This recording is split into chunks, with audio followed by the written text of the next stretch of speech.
Hey guys, what's up? Today we're going to talk about what you need to know when you buy a flip. We're going to show you what we look for when we pick up a new property, what to stay away from, and what's not a big deal. We're here on the east side of Salt Lake, and we're looking at a potential flip that we're pretty excited about. There's a lot of investors out there that don't utilize their curb appeal enough. They're doing under rehabbing the curb appeal, under rehabbing, fixing up the front yard. So when we roll up to a house like this, we want to envision it like we fixed it up and what it looks like. So with this house, as we come up, the couple things that we're looking for is we want to make sure the grass looks really good. Now this house is about the $500,000 range. Now obviously if this was about $1 million, we'd be doing a lot more, it'd be a lot more landscaping, a lot more with the railings and stuff like that. But with this house, only being about $500,000, we don't want to over rehab, we don't want to under rehab. So our idea is getting a really nice, good looking front door, redoing the garage doors, putting those ones with those glass that you can see through. They look really high end, but they're not that expensive. That's a great tip out there. I love those garage doors with some glass in there. We paint, I would say, about 90% of our homes just to make them look really good on the outside. So we need your guys' help. Does this house look better with white paint on gray or with a little bit of gray and more white? So we want more white or more gray. You guys tell us. We'd love to hear your opinions. Right now, those are the two most popular colors. With this house, it's already got a new roof. It's already got some new windows. We're gonna make sure that all these black and white, that they all match all the windows. So once we got the paint, we got the grass in, we got the new garage doors, this house is gonna look really good on the outside. They're gonna pull up and it's gonna feel a lot more than a $500,000 house. And so make sure you don't over rehab, but don't under rehab your curb appeal. All right, we're in the backyard. So a couple of things we're going to be looking at when we get back here. One, the yard. We want to make sure the sprinklers are working. We want to make sure that when we go to sell this sucker, this backyard is going to look fresh. The other thing we're going to look at is the roof. And luckily, this roof looks pretty good. So that could save us almost $10,000 if we had to replace that entire roof. The other thing we're going to look at is that lovely AC unit over there. This house, we're just getting lucky. That AC unit is looking nice. It's oversized. It's going to definitely do the work that we need it to be done. The last thing that we're going to look at back here is we're going to look at the foundation. So I can't express how important that is every time you go out to a house to look at the foundation, because that could kill you right from the beginning if that foundation is crumbling. So we had actually an expert come out and take a look at this foundation for us, and we're looking pretty. So let's go on inside and see what to look at next. So the things that we're going to be looking for in this area is to be making an open concept.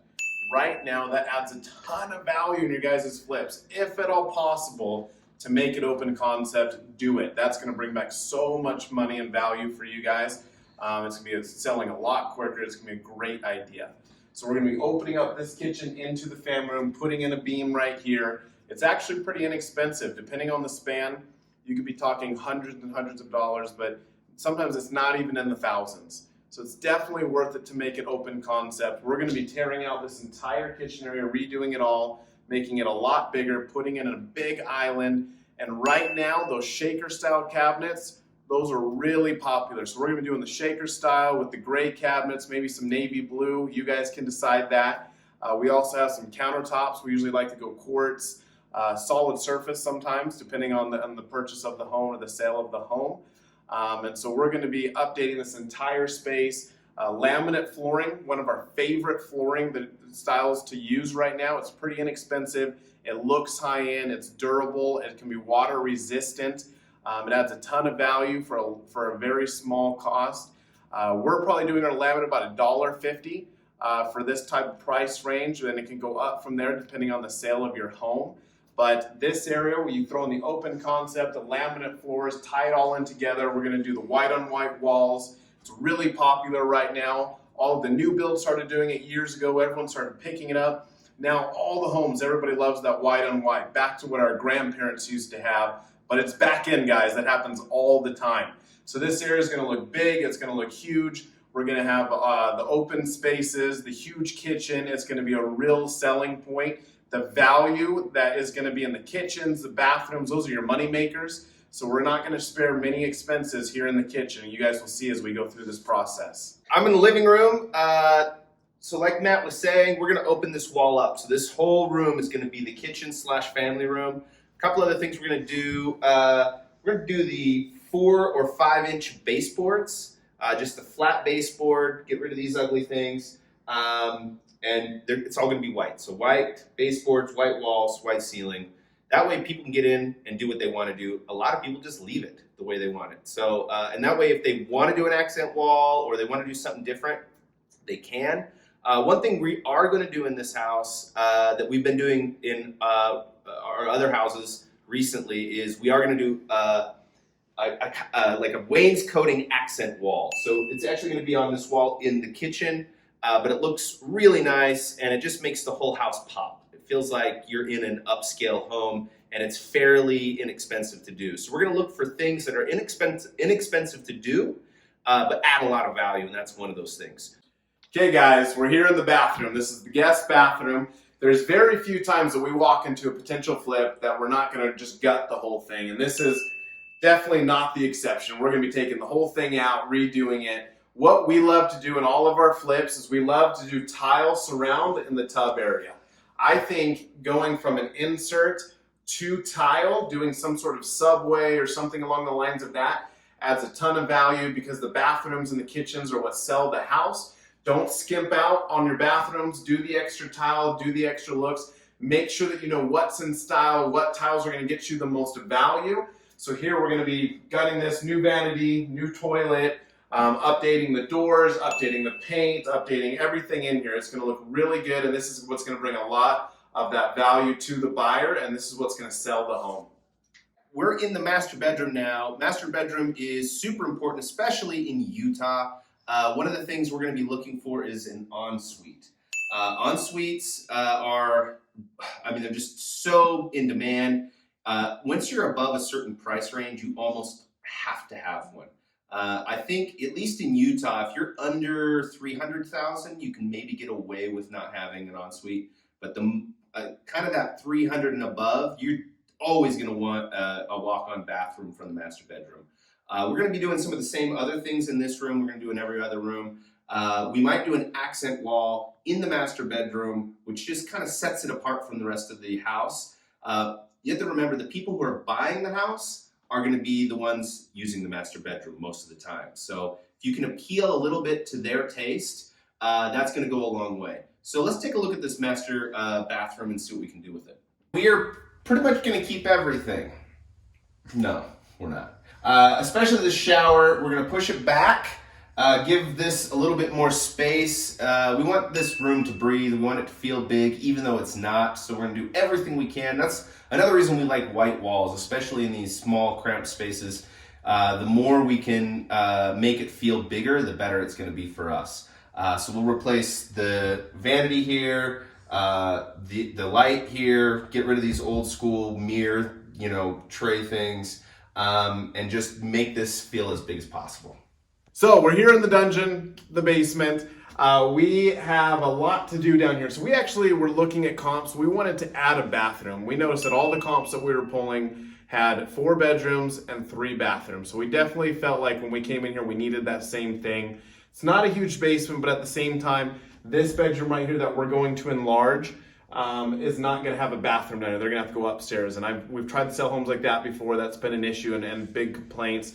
So we're actually going to be adding a bathroom right over here in the corner, breaking into the cement, extending the drain over to where there's a drain here in the utility room. It actually is an easier process than it may seem to add a bathroom. And on this one, we already have the plumbing over here. We have some of the piping. It's actually not going to be that difficult and that expensive. So adding a bathroom, ton of value. So we're going to have 3 bedrooms upstairs, 2 bathrooms. 1 bedroom, 1 bath down here with an attached garage where they're coming in through the basement. That's the ideal bedroom and bathroom count that we would want for this area, for this square footage. It's going to sell the best. So we're excited to put in that bathroom. Also just updating everything in here, can lighting, making sure just like upstairs, tons of can lights everywhere. For this higher end range, we need to make sure the lighting is spot on. New carpet, paint. We're not big fans of adding tons of extra laminate that you don't need in this price range. If we were to do, carpet over laminate, that's a difference of maybe $1,000, $1,500, $2,000 down here. It's just not worth it. It's not going to bring the value back in this price range. So down here we got the carpet. We got the bathroom, we got the bedroom. It's gonna look really good in this basement, and now you have a whole house that's fully complete and ready to go. Okay, now I'm in the garage. This is our last stop. One thing that you're going to want to look for, especially in certain high-end neighborhoods, is an attached garage.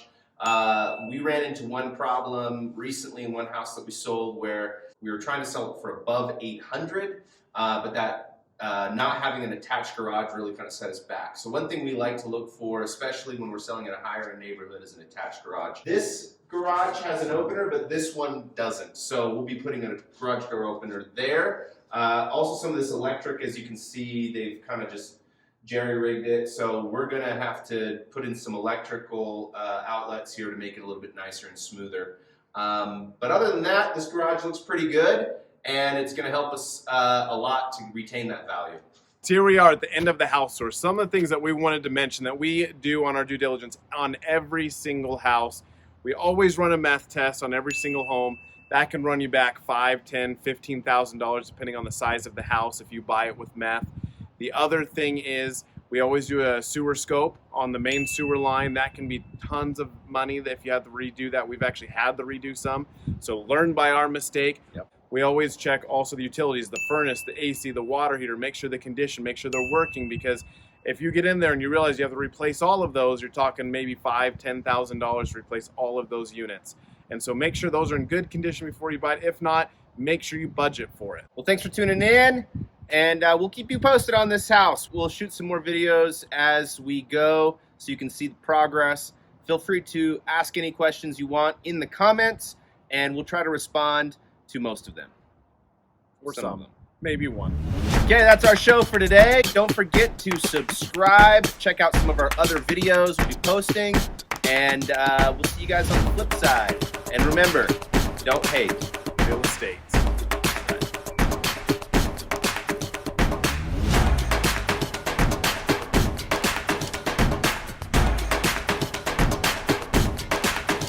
I think in the end, the few other. No, it was going good. Okay. I know, but I wanted to redo it anyway. Okay.